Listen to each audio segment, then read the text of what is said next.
I don't know if this thing's recording or not. Oh, yes, it is.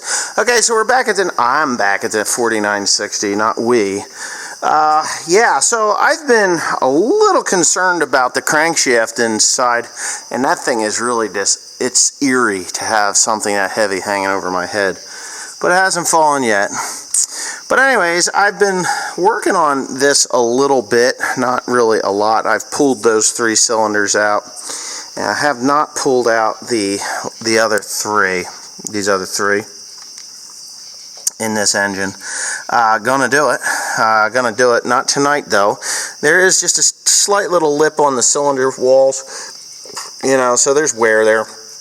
Obviously, this tractor has, I don't even know how many hours it has on it. It had 7,200 on it when it burned, and we've put at least 1,000, you know, so it's 8,000 or 9,000 hours on it, or over 1,000 hours on it since it burned.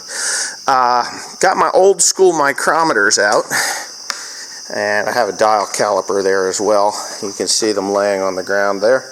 I got those out, and I checked the circumference of this connecting rod. This connecting rod will be replaced. It's junk.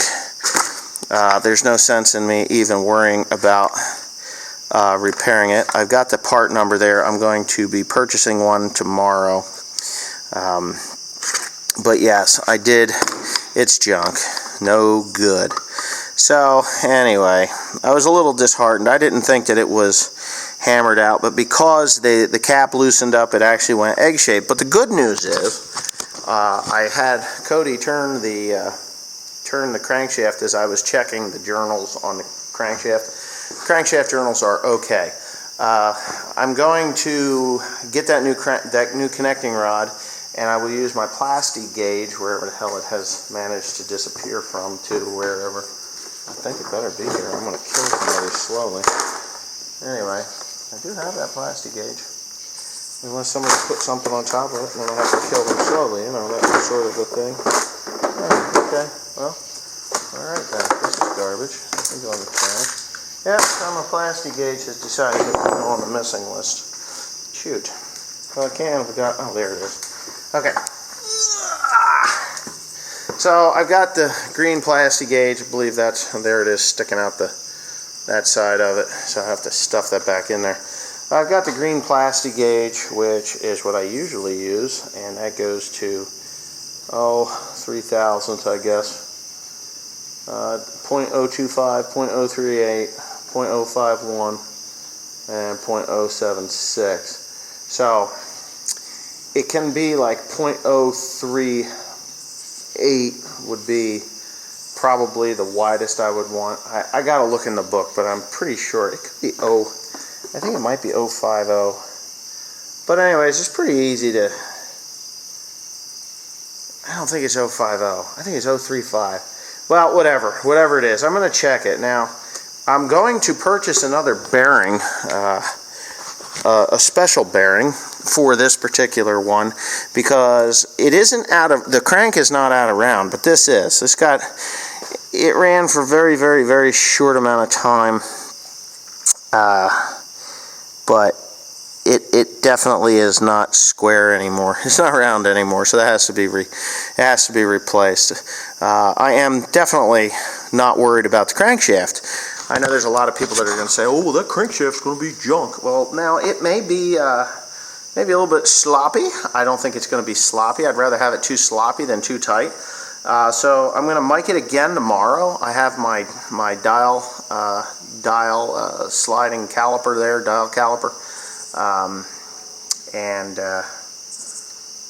yes, and I'm going to check it that way. I can do that with the tools that I have here, but I'm pretty sure that it's going to be just fine. If it isn't, I'm going to go with I'm going to check how many thousandths off I am, 1 or 2 thousandths off. I can deal with that. Which is more than likely what I'll do is I'll just buy a bearing 1,000th oversized or undersized, or whatever the hell I want to call it, and I'll put that in, but not before plastic gauging it. So I'll put the standard bearing size in, I'll plastic gauge it with the new connecting rod and cap, and if it is out of tolerance, then I will change that bearing. I might buy both 1 and 2 thousandths. Change them bearings out, put it back in, plastic gauge it again, And if it works, it works. Kudos to me.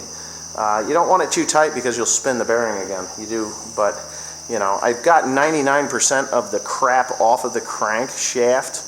That I used the emery cloth to get it off of there, but it was the remains of the bearing and a few scores in that. It's not like it's a high performance engine. It will be just fine. So any of the naysayers can kiss my ass.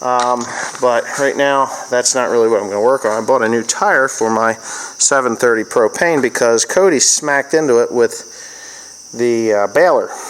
Backed into it, popped the stupid thing, and there it is. So I'm going to change that out. I'm not going to film it because it's just boring changing tires. And Tim's not here. You know, we know how exciting it is when Tim is here, right? It's like awesome because Tim has a temper like it goes 4 miles long. Anyway, holy shit. All right, so yeah. All right, so that's about it. I'm going to fix the tire. I'll get back to you later.